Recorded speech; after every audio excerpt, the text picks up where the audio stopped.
کیمیایی چەکەکەی داعش لە شەڕی مووسڵدا پێناچێت شەڕی مووسڵ هێندە ئاسان بێت و ئەم جاریان ترس لەوە زۆرە کە داعش لەو شەڕەدا چەکی کیمیایی بەکاربهێنێت.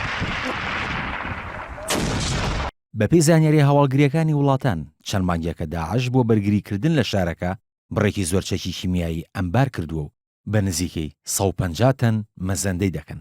لە گەرمەی ئامادەکاریە سەربازیەکانی عێراق و وڵاتان بۆ کۆنتڕۆڵکردنەوەی مووسڵ پسپۆڕە سەربازیە بیانیەکان هۆشداریان داوەلەوەی داعش هەوڵ بدات هەموو جۆرە چەکێک کە هەیەی بەکاری بهێنێت و شەڕەکە بۆ جەنگێکی کیمیایی بگۆڕدرێت.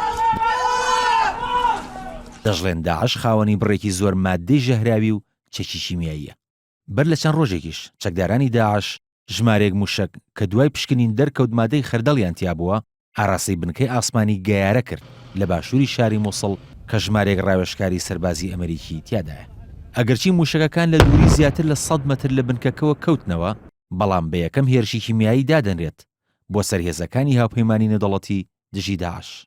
غازی خەردەڵ تێکەڵەیەکی شلی کیمیاییە کە هەڵمێکی مەترسیداری لێوە دەردەچێت و لە کاتێکدا بەرپێستی مرۆڤ بکەوێت دووچاری هەوکردن و سوتانەوەی دەکات. لە جەنگی جیهانی یەکەمیشدا نزیکەی 6,000 سەربازی بەریتانی بەهۆی ئەو غازە ژەهراویەوە کوژراون و دەیان هەزاری تریش بریندار بوون. سوپای عێراقیش لە هێرشکردنە سەرشاری هەڵەبجە لە ساڵی 1970دا لەگەڵ غازی سیانیددا بەکاری هێناوە کە بەهۆیەوە نزیکەی 5,000 کەس گیانیان لەدەستدا.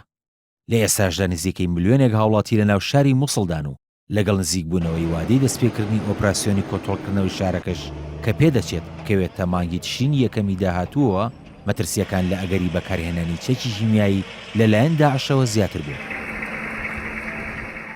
بەوتەی وتەبێژی هاوپەیمانی نێودەوڵەتی داعش نزیکەی 20 جار غازی کلۆر و خەردەڵی لە سووریا و عێراق بەکارهێناوە بەهۆیانەوە 15 کەس کوژراون و سەدانی تریش بریندار بوون.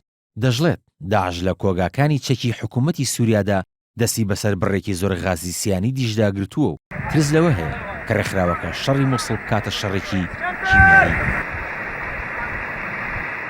بەوتەی لێکۆڵەرێکی پێشووی چەکە کیمیایەکان لە نەتەوەی گرتوەکان داعش بە بەکارهێنانی غازی خەردەڵ سەرکەوتوو بووە لە دواخستنی شەڕی کۆنتڕۆڵکردنەوەی مووسڵ بەڵام دوودڵی خۆی نیشاندا لەوەی کە جارێکی دیکە بەهۆی ئەو مەترسیانەوە شەڕی کۆنتڕۆڵکردنەوەی مووسڵ دوا بخێت.